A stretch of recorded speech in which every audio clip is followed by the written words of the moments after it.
لله نحمده ونستعينه ونستغفره ونؤمن به ونتوكل عليه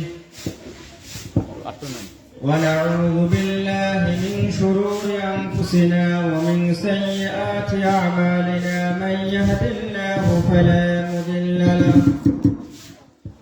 ومن يضلله فلا هادي له ونشهد أن لا إله إلا الله وحده لا شريك له ونشهد أن سيدنا ومولانا محمدا عبده ورسوله أما بعد فأعوذ بالله من الشيطان الرجيم بسم الله الرحمن الرحيم إنا أنزلناه في ليلة القدر وما أدراك ما ليلة القدر ليلة القدر خير من 1000 شهر تنزل الملائكة والروح فيها بإذن ربهم من كل أمر سلام هي حتى مطلع الفجر عن أبي هريرة رضي الله تعالى عنه قال رسول الله صلى الله عليه وسلم من قام ليلة القدر إيمانا واحتسابا غفر له ما تقدم من ذنبه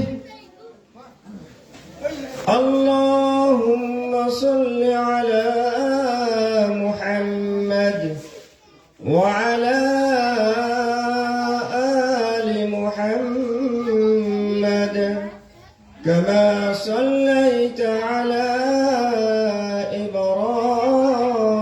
إبراهيم وعلى آل إبراهيم إنك حميد مجيد اللهم بارك على محمد وعلى آل محمد كما باركت على إبراهيم وعلى آل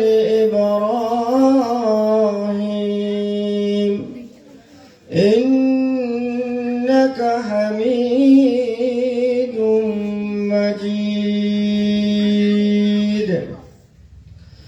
نمیگویم که از دنیا جدا باش به هر کار که باشی با خدا باش আলহামদুলিল্লাহ সমস্ত প্রশংসা মহান মালিক আল্লাহ তাআলার জন্য যে আল্লাহ রব্বুল ইজ্জত আমাদেরকে ইফতারের পূর্ব মুহূর্তে সারাদিন সিয়াম সাধনা করে দোয়া কবুলের মুহূর্তে সুন্দরদুল দারুস সুন্নাহ তাহফিজুল কোরআন মাদ্রাসা মসজিদের উদ্যোগে আজকের আয়োজিত ইফতার মাহফিলের সুনামধন্য সভাপতি এবং আজকের এই সুন্দর মনোরম আয়োজনের ইন্তেজামিয়া কমিটির সদস্যবৃন্দ, আলহামদুলিল্লাহ, আজকে আমরা যে কাজ করতে যাচ্ছি এটা অত্যন্ত একটা মর্যাদাপূর্ণ কাজ। রমজান উপলক্ষে আল্লাহ তাআলা মানুষের নিয়ামতকে বাড়িয়ে দেন, তারই ধারাবাহিকতায় আজকে আমাদের এই সুন্দর মনোরম আয়োজন। আমি আরজ করব উদাত্তভাবে এই এলাকার যারা আছেন, এই মসজিদের সংলগ্ন সুন্দরদুল গ্রামের সকলকে আজকের ইফতার মাহফিলে এসে অংশগ্রহণ করার জন্য বিনীত অনুরোধ করছি। এই সুন্দর আয়োজন শুধুই আমাদের জন্য, আমাদের মুক্তির জন্য। আজকের এই সুন্দর আয়োজন আমাদের সৌহার্দ্য, ভ্রাতৃত্বপূর্ণ ভালোবাসাকে সমৃদ্ধ করার জন্য। এখনো যারা আমরা আছি, মাকের আওয়াজ শুনতে পাচ্ছি, দয়া করে অনুগ্রহপূর্বক আমরা আজকের এই প্রোগ্রামে এসে বসে দ্বীনি আলোচনা শুনে ইফতার পূর্ব মুহূর্ত আমাদের জন্য, পুরা গ্রামবাসীর জন্য, পুরা মুসলিম উম্মার জন্য দোয়া হবে। আমরা সেই দোয়ায় অংশগ্রহণ করি। বাহারে হাল মুহতারাম হাজিরিন, আজকে আমরা ইসলাম, মুসলমান, আজকে আমরা সারা পৃথিবীর 300 কোটি মুসলিম উম্মার সদস্য। আমরা আল্লাহ পাক দুনিয়াতে আমাদেরকে প্রেরণ করেছেন একমাত্র তার খলিফা হিসাবে। আমাদেরকে আল্লাহ পাক দুনিয়াতে প্রেরণ করেছেন তার গোলামি করবার জন্য। আমাদেরকে আল্লাহ পাক দুনিয়াতে প্রেরণ করেছেন মানব জাতির কল্যাণের জন্য। আমাদেরকে আল্লাহ পাক দুনিয়াতে প্রেরণ করেছেন বিপর্যস্ত মানবতাকে সুশিক্ষায় শিক্ষিত করার জন্য, আমাদের আবির্ভাব সৎ কাজের আদেশ করার জন্য, অসৎ কাজে বারণ করার জন্য।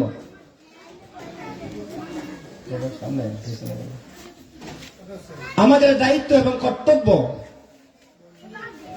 আমরা আমাদের সমাজকে নববী আদর্শে, কোরআন সুন্নাহর আলোকে আমরা প্রতিষ্ঠিত করব।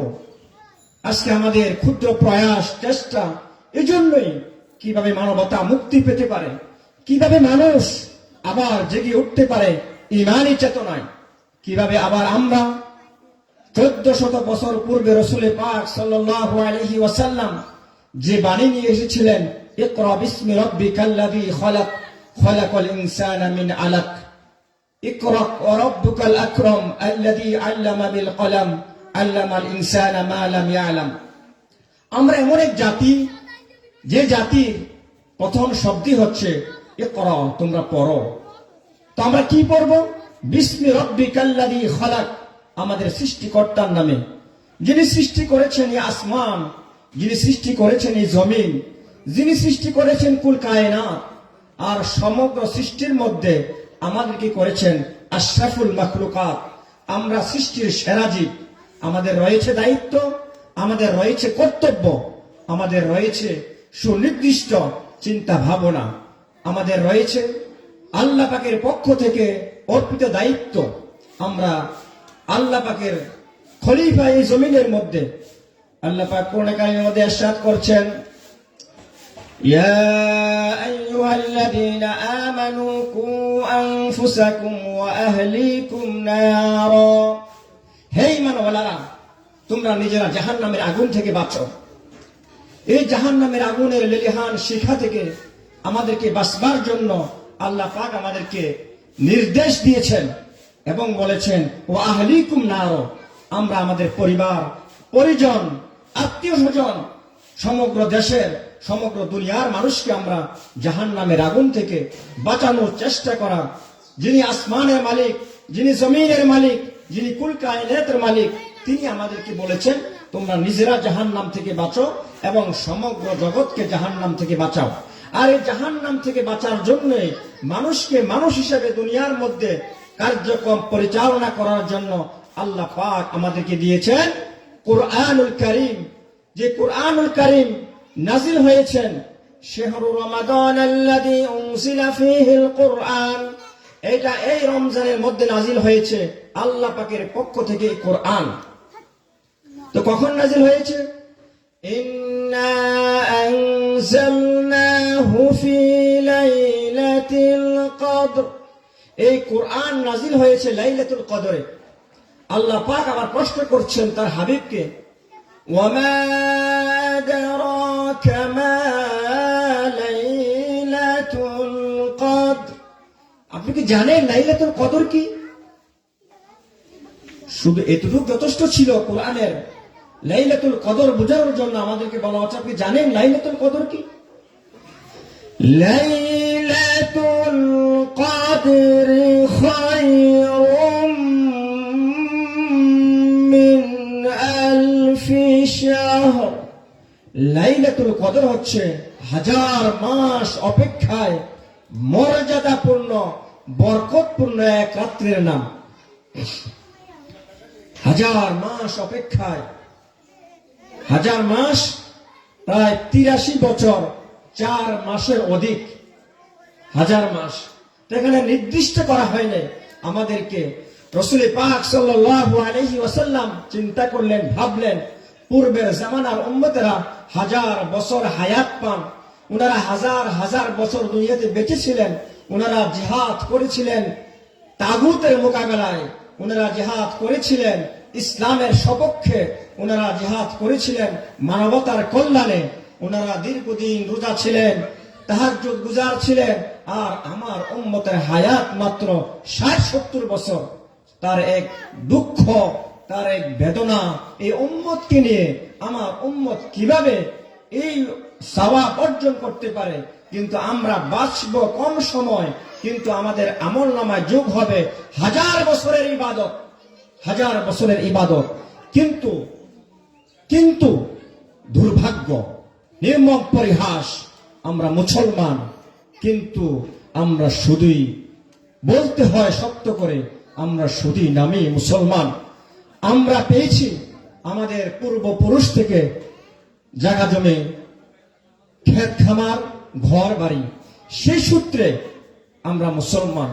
আমরা না বুঝেছি কোরআনের তাৎপর্য, আমরা না জেনেছি হাদিসের গুরুত্ব, আমরা না বুঝেছি আমাদের সৃষ্টির উদ্দেশ্য, আমরা না আমাদেরকে নিয়ে আমরা চিন্তা করি আমরা দুনিয়াতে আসলাম এইভাবেই যেন আমরা আমাদের ক্ষেত খামার করব, আমরা আমাদের যৌন খায়সাতকে পুরা করব, আমরা আমাদের স্ত্রী সন্তানদেরকে লালন পালন করব, এর মাঝেই আমরা আমাদেরকে সীমাবদ্ধ রাখছি না। আমাদের পিছনে প্রেরণ করার আল্লাহ পাকের বিশেষ উদ্দেশ্য রয়েছে। ওয়ামা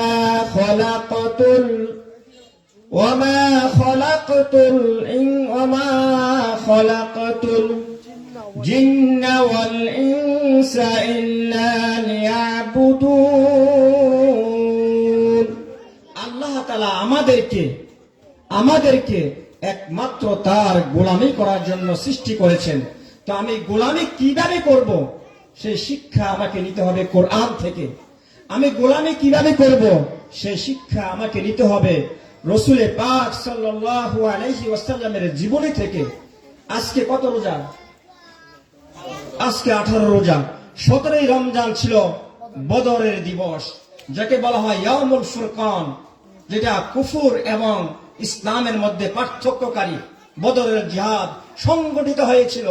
মুসলমানরা 13 বছর পর্যন্ত কাফেরদের ধারে ধারে বারে বারে গিয়ে এই কথা বলেছিলেন, কুলু লা ইলাহা ইল্লাল্লাহ তুফলিহুন, তোমরা বলো হে মানুষেরা লা ইলাহা ইল্লাল্লাহ, তোমরা কামিয়াবি অর্জন করতে পারবা, সফলতা অর্জন করতে পারবা, জান্নাত কামাই করতে পারবা। কিন্তু মানুষ সাহাবায়ে কেরামকে দিয়েছেন কষ্ট, রাসূল পাক সাল্লাল্লাহু আলাইহি ওয়াসাল্লামকে করেছেন নিজ মাতৃভূমি থেকে বিতাড়িত।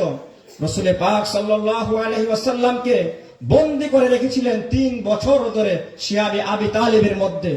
রাসূল পাক সাল্লাল্লাহু আলাইহি ওয়াসাল্লামকে উনারা দুঃখ কষ্টে নির্যাতনে ঝড়ঝড়িত করেছিলেন। রাসূল পাক সাল্লাল্লাহু আলাইহি ওয়াসাল্লামকে কখনো বলেছিলেন হাযা মাজনুন, কখনো বলেছেন হাযা শায়ের, হুয়া কাহিন, তিনি জ্যোতিষী। রাসূল সাল্লাল্লাহু আলাইহি ওয়াসাল্লামকে পদে পদে কষ্ট দিয়েছিলেন মক্কার কাফেররা, মুশরিকরা, ইহুদিরা। রাসূল পাক সাল্লাল্লাহু আলাইহি ওয়াসাল্লাম দীর্ঘ 13 বছর যাবত নীরবে নিভৃতে মানুষকে দ্বীনের দাওয়াত দিতেছিলেন। আর মানুষ সাহাবায়ে কেরামের উপরে অত্যাচার নির্যাতনের নির্মম লেলিহান শিখা ছুটতেছিল। যখন নাজিল হলো আল্লাহ তাআলার পক্ষ থেকে উদিনা লিল্লাযিনা ইউকাতালুনা ফি সাবিলিল্লাহ, যে তোমাদেরকে আল্লাহ পাকের রাস্তায় জিহাদ করার অনুমতি দেওয়া হলো, কেননা তোমরা মাজলুম, আর তোমাদেরকে সাহায্য করার জন্য আল্লাহ পাকই যথেষ্ট। এজন্য কোরআন এসেছে আমাদেরকে মানবতার মুক্তি দেওয়ার জন্য। কোরআন এসেছে আমাদের সমাজের মধ্যে অর্থনৈতিক সুষম বন্টনের মাধ্যম হিসাবে। ঘুরে আমরা আছি তন্দ্রাচ্ছন্ন, আমাদেরকে নিয়ে ছিনিমিনি খেলে, আমাদেরকে নিয়ে ছিনিমিনি খেলে কাফের মুশরিক ইয়াহুদ নাসারারা। আমরা কোরআন ধরি না, আমরা কোরআন পড়ি না, আমরা কোরআন বুঝি না, আমরা কোরআন পড়তে চাই না, আমরা কোরআন বুঝতে চাই না, আমরা কোরআনের হুকুমত চাই না, আমরা কোরআনের শাসন চাই না, আমরা কোরআনের অনুশাসন চাই না। তো তাহলে আমাদের ভাগ্যের পরিবর্তন কিভাবে হবে? এটা তো কোরআনের মাস, রমজান কোরআনের মাস। এই রমজানের মধ্যে একটা ফরজ আদায় করলে 70টা ফরজের সওয়াব দেওয়া হবে। কেন দেওয়া হবে? একমাত্র কোরআনের জন্য। এটা কোরআনের মাস, কোরআন নাজিলের মাস। কিন্তু দুর্ভাগ্য, আজকে আমাদের সাথে কোরআনের সম্পর্ক নাই। আজকে আমরা মুসলমান, আলহামদুলিল্লাহ, এটার অর্থ আমরা বলতে পারবো না। আল্লাহু আকবার, আমরা সেটার অর্থ বলতে পারবো না। দুর্ভাগ্য আমাদের, দুর্ভাগ্য আমাদের। সুবহানাল্লাহ আমরা পড়ি, কিন্তু আমরা বুঝতে পারি না কি বলছি। প্রতিনিয়ত আমরা পড়ি, তারাবির নামাজের মধ্যে আমরা কতবার পড়ি? 20 রাকাতে 40 বার পড়া হয়। সূরা ফাতিহা আমরা পড়ি আলহামদুলিল্লাহি রাব্বিল আলামিন। সমস্ত প্রশংসা মহান মালিক আল্লাহ তাআলার জন্য, যিনি উভয় জাহানের পালনকর্তা। আমাদের পালনকর্তা আল্লাহ, উভয় জাহানের পালনকর্তা রব্বুল আলামিন। আর রহমানির রহিম, যিনি পরম করুণাময় দয়ালু। আমরা এত গুনাহ করি, এত অবিচার করি, আল্লাহ হুকুমের অবাধ্য হই, সুদ ঘুষ জিনা ব্যভিচার পরকীয়ায় আমরা আজকে দিশেহারা, দিগ্ভ্রান্ত, সামাজিক অবস্থা ভেঙ্গে পড়ার মতো। কিন্তু আমরা কখনো চিন্তা করি না আমাদের মালিক আমাদেরকে কি বলেছে। আমরা প্রতিনিয়ত তেলাওয়াত করছি, মালিক ইয়াউমিদ্দিন।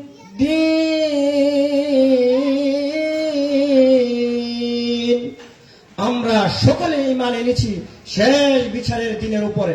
দুর্ভাগ্য, কিন্তু আমরা ডেলি কতবার চিন্তা করি। আমাদের কি চিন্তার সুযোগ হয় যে আমার জীবনের পুঙ্খানুপুঙ্খভাবে হিসাব দিতে হবে? ইকরা কিতাবাক কাফা বিনাফসিকাল ইয়াউম, আমার জীবনের কিতাব আমাকে পড়তে দেওয়া হবে। কিন্তু দুর্ভাগ্য হচ্ছে আমরা কখনো চিন্তা করি না। আমরা তেলাওয়াত করি, নামাজেও টুকটাক করি, কিন্তু কোরআনের অর্থ বোঝার আমাদের কোনো সুযোগ হয় না, আমাদের ইচ্ছা জাগে না। আমরা আবার কি করি? ইয়াকা না'বুদু ওয়া ইয়াকা নাস্তাঈন।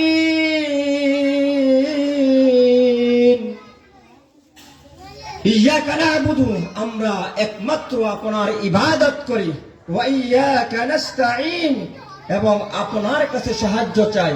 দুর্ভাগ্য, ইবাদত করার ক্ষেত্রে আমরা শিরিক করি, ইবাদত করার ক্ষেত্রে আমরা অন্যকে শিরিক করি।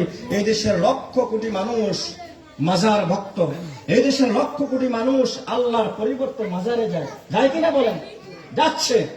তো আমরা পড়ছি মুসলমান, ইয়াকা না'বুদু ওয়া ইয়াকা নাস্তাঈন, সাহায্য তোমার কাছে চাই, তাহলে মাজারের গোড়ায় বট গাছের গোড়ার মধ্যে লাল সুতা কে বাঁধে? ইমানদার বাঁধছে না। আজকে আমরা ইমানের পরিচয় বুঝিনি, আজকে আমরা আমাদের সংজ্ঞা বুঝিনি, আজকে আমরা কোরআন থেকে অনেক দূরে। আমরা মুসলমান হয়েও আমরা কোরআন থেকে অনেক দূরে। আমরা কোরআন পড়ি না, কোরআন বুঝি না, কোরআন পড়তে চাই না, কোরআনের শাসন আমরা চাই না, কোরআনের শাসন দ্বারা শাসিত হতে আমরা চাই না। এটাই হচ্ছে আমাদের সবচাইতে পড়া কোপাল। পরে কি বলছি? ইহদিনাস সিরাতাল মুস্তাকিম।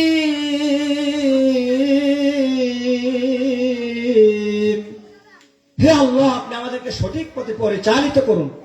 কিন্তু দেখেন, আমরা চুল কাটতে গেলে কাটি ইহুদি খ্রিস্টানদের তরিকায়, খাবার খেতে গেলে খাই ইহুদি খ্রিস্টানদের তরিকায়, আমাদের দৈনন্দিন জীবন হয় মাজুসীদের তরিকায়, হিন্দুদের তরিকায়, গায়েরদের তরিকায়, নাস্তিকদের তরিকায়। প্রতিদিন আমি পড়ছি, আমি বুঝি না, আমি কখনো চিন্তা করার সুযোগ আমার হয় নাই আমার মালিককে আমি কি বলছি। কি বলেন ভাইরা, ঠিক কিনা বলেন? আমাদের সুযোগ হয় না। সিরাতাল্লাযীনা আন'আমতা আলাইহিম। আমরা আল্লাহর কাছে প্রতিনিয়ত প্রার্থনা করছি, দোয়া করছি, হে আল্লাহ, আপনি আমাদেরকে যাদেরকে আপনি নিয়ামত দিয়েছেন, যাদেরকে আপনি মর্যাদা দিয়েছিলেন, তাদের পথে আমাদেরকে পরিচালিত করুন। এটা আমরা বলি নবীন, সিদ্দিকিন, শুহাদা, সালিহিন। কিন্তু দুর্ভাগ্য, আমাদের বাস্তবিক জীবনে এসে আমরা গণতন্ত্রের পূজারী, আমাদের বাস্তবিক জীবনে এসে আমরা ধর্ম নিরপেক্ষতাবাদের পূজারী, আমাদের বাস্তব জীবনে এসে আমরা নিজের খুদ খাই জিন্দগির পূজারী। এটাও একটা খোদা, নিজের মন যায় চাইলো তাই করলাম, গিবস, শিকায়েত, পরনিন্দা। আমরা নামাজের মধ্যে পড়ছি, আমাদেরকে আপনি ওই সমস্ত লোকদের পথে পরিচালিত করুন যাদেরকে আপনি কি করেছেন, নিয়ামত দিয়েছেন। কিন্তু আমাদের ভ্রুক্ষেপ নাই, আমাদের হুঁশ নাই, আমরা কি পড়ছি আর কি করছি। হ্যাঁ, পরে কি বলছি? গায়রিল মাগদুবি আলাইহিম ওয়ালাদ-দাল্লিন।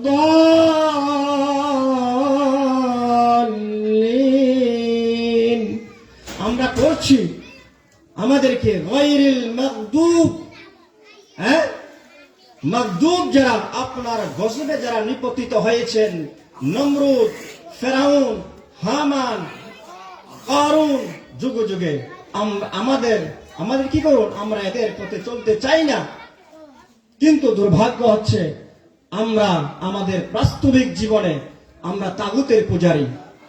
এজন্য আসুন কোরআনের মাসে কোরআনকে ধরি, আঁকড়ে ধরি কোরআনকে জীবনের সবথেকে বেশি ভালোবাসার চেষ্টা করি। কোরআন আমার জীবনের শুরু, কোরআন আমার জীবনের শেষ, কোরআন হবে আমার জীবনের সবকিছু, কোরআন হবে আমাদের এই সমাজ বিনির্মাণের। এই জন্য আমরা কোরআনের মাসে কোরআনকে আঁকড়ে ধরি। আমাদের সামনে আছে, আমরা রমজানের অর্ধেকের বেশি অতিক্রম করে সামনে চলে এসেছি। আমাদের এখন আফসোস করার, অনুশোচনা করা ছাড়া আর কিছুই নাই। আমরা এই রমজান থেকে কি হাসিল করলাম? রাসূল পাক সাল্লাল্লাহু আলাইহি ওয়াসাল্লাম একদিন মসজিদের মধ্যে আগমন করলেন আর সাহাবায়ে কেরামদেরকে বললেন, আসো তোমরা সামনের দিকে আসো। এইভাবে রাসূল সাল্লাল্লাহু আলাইহি ওয়াসাল্লাম প্রথম মিম্বরের মধ্যে পা রাখলেন আর বললেন আমিন। দ্বিতীয় মিম্বরের মধ্যে আবার পা রাখলেন, তো তিনি আবার বললেন আমিন। তৃতীয় মিম্বরে উনি পা রাখলেন, আবার বললেন আমিন। সাহাবারা প্রশ্ন করলেন, ইয়া রাসূলুল্লাহ সাল্লাল্লাহু আলাইহি ওয়াসাল্লাম, আজকে তো আমরা আপনাকে দেখছি ব্যতিক্রমী ভাবে, যে কেন আজকে আপনি এইভাবে তিনবার আমিন বললেন? তো রাসূল পাক সাল্লাল্লাহু আলাইহি ওয়াসাল্লাম বললেন, আমি যখন প্রথম মিম্বরের মধ্যে সিঁড়ির মধ্যে পা রাখলাম, তো ফেরেশতারা বললেন, জিবরাইল আমিন বললেন, ওই লোক ধ্বংস হোক যে রমজান পেয়েও তার গুনাহকে মাফ করাতে পারল না। বদদুয়া করছিলেন কারা? ফেরেশতারা। আমিন বলছেন কে? মুহাম্মদুর রাসূলুল্লাহ সাল্লাল্লাহু আলাইহি ওয়াসাল্লাম। কিন্তু আজকে আমাদের কতজনের মধ্যে এটা কাজ করে যে আমরা রমজান থেকে কি আমাদের গুনাহকে মাফ করতে পারলাম? আমরা যে উদ্দেশ্যে কোরআন নাজিল হয়েছে আমরা কি বুঝতে পেরেছি? রোজা কেন আসলো?